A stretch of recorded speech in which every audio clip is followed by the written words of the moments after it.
Morning. My name is Tatiana Coover. I am 26 years old. I'm a graduate student at the University of California, which I think you should know by now by my application. I do my work specifically at the Graduate School of Education, where I am getting my master's in education and as well as my single subject credential in English to be a high school English teacher.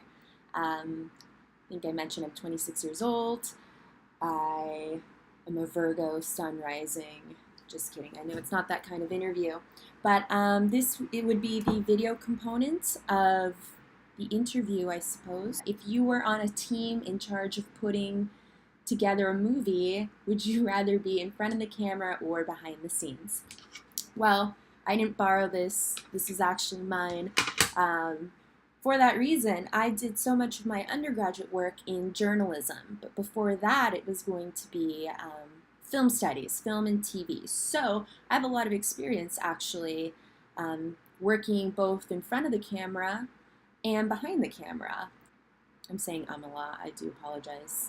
This is like my fourth all-nighter of the quarter, but I have worked a lot behind the camera. I know how to work with cameras. I know how to delegate responsibilities in terms of working with a team because, you know, a lot of that was teamwork. So I know how to delegate responsibilities. I do work well behind the scenes in navigating people, in kind of executing a vision that I was thinking of or that my team was thinking of. So I know how to do that. In fact, I feel like I excel because I am an individual who, how do I say this? I'm very on all the time when I'm on a set. It's very clear. I carry an IV full of coffee. Just kidding. They should make that though. But I have a lot of energy and I can trigger that behind the scenes in very efficient ways to get a scene done, to get a shot done, to execute a particular task of whatever work we're trying to fulfill. I have been in front of the camera. There was a time in my life when I wanted to be a journalist, a broadcast journalist. So I'm pretty well versed in being in front of a camera as well. I would like to think that I work well in front of a camera. I used to work with OC News for a while, it was a student-run production, but I was an anchor. That being said, on that show, I was also a director and a producer at different times. So my capacity on a set is versatile, I would say, very flexible. I can do both. I'm well versed in both. I feel comfortable with both. So if I were on a team in charge of putting together a movie, I think I would feel comfortable fulfilling either role. It depends on what my team would need, what this project needs, whatever capacity I would be needed at, I could fulfill both roles. Number 2, tell us about a time when you had to deal with conflict within a team. How was it resolved? One moment in particular that my mind kind of gravitates towards was when I was living in La Paz, Bolivia. It's a country east of Peru and west of Brazil, and I spent about a year there, and I was working at a television station where I was the assistant producer for an evening news show, and the nature of the program was news, okay? So it was also completely in Spanish, and that's the language barrier created a lot of conflict.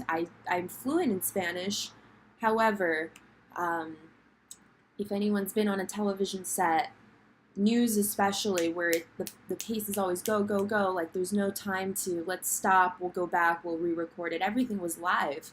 So the conflict, specifically, I can remember it was often, but one of the specific incidences was involving the 2011 Golden Globes. We were receiving a live broadcast, and I, being the only one who could speak English, I was on the headset, and I would have to translate live for my anchors. I had maybe like 4 to 5 seconds in between the actual live feed where I would have to translate to my anchors who were listening to me and having to repeat what I was saying. And that was incredibly stressful, specifically because this is live. I was the youngest person on set. I was 19 at the time doing this. My capacity in that role was heavily weighted, so it was conflicting in the sense that I was working in not only having to manage these translations live, but having to manage the team I was also working for. So cameramen, my floor manager, the control room. There were a lot of people on deck needing direction, and I was the one who had to offer that direction while also fulfilling my roles as a translator because we were so short-staffed. And again, I was able to speak the language. How was I able to resolve that? I had the privilege of working with a team of individuals who made it comfortable to make mistakes, and I knew that it was not going to be the end of the world, even though it felt like it, maybe inside. But I would say that positivity, first and foremost, is key in any situation of conflict, to kind of hold that center and to remind yourself of the vision that you're there trying to fulfill this task and this project. So positivity, keep energy high. If I just, forget it, screw it, took the headset off, got, angered people, it probably wouldn't have worked out so well. So positivity, high energy always, respect, patience though. Patience. That was a lot of patience I had, but it was also a lot of patience that my team had for me in needing to support me through all the stress. Respect. I say that again, when managing and working with a lot of people, I think it's very easy, especially in a very conflicting situation. It's very easy to say certain things and to let anger and negative energies kind of dictate your actions. And I've learned through many mistakes that that's not good. You burn bridges and you offend people, and it's really hard to take all that back. So taking even an extra second to take a breath, calm down, and be able to work with others. So that being said, I'm a very type A personality. I want to do everything by myself. Group projects, no thanks. I'm doing it myself. But that's not good either, because there are going to be moments in life where you have to work with others. This is one of those situations, as was the one I dealt with when I was living in Bolivia. And it took a lot for me to ask for help, as well as it was to receive that help. Another incident that took place was here, as my role, here is in the United States, as my role as a teacher. So that would bleed into something else you'd like to know about me. Right now I do a lot of my student teaching, most of my student teaching at a Title I school out in Moreno Valley. Title I meaning I deal with a lot of students who come from low socioeconomic statuses. And there is a lot of behavioral issues at my school. A lot. That is an understatement. So tensions at my school are on 100% of the time, 24/7. There's a lot of conflict in my school, within my classroom, that I have to manage on a daily basis. And this is not just a team of, 6 to 12 adults.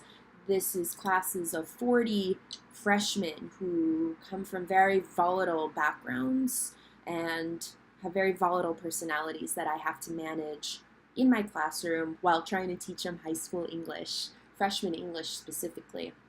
So a lot of how I deal with conflict in those situations where, the age difference alone makes it different and difficult because, I don't have another adult in the room to help me to help me manage this conflict. That rides on me.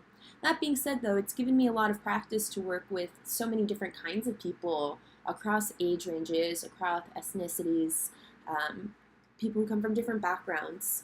And many of the ways in which I handle that conflict is the same. It's patience. I have a lot of patience for my students, but I think they also have a lot of patience for me, because in these volatile situations, emotions are high on both ends. But as the role of the adult in this situation, I have to learn how to check that within myself before opening my mouth, before saying something offensive to a student, even though I wouldn't mean it intentionally. But you don't get that moment back. So patience, positivity.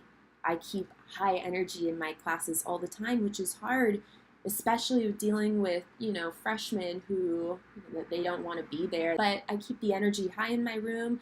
They have energy, and I find ways to tap into other people's energy so that they in turn can feel like they're a part of the learning process, and bring it to make learning fun. Respect as well, though. I respect my students just as much as I hope that they respect me, regardless of me being the adult. I learn from them just as much as they learn from me. I'm a versatile team player. I'm an independent learner and an independent striker, and I say that because, especially in the role of a teacher, sometimes you have to make decisions quick. There's no time to really think about something thoroughly before you have to act. But I'm getting much better. So in the event that something happens, and okay, what's the final call? I feel comfortable making that call. What gravitated me towards this project, though, is the fact that it's going to keep me in check from just being an independent learner. I want to be able to work with a group of individuals who want to do this just as much as I do, and I think it would be fun. And I hope that you liked this video, very impromptu, but I hope that you learned something about me, and that it is something that you consider hopefully an asset to the team that I may be working with.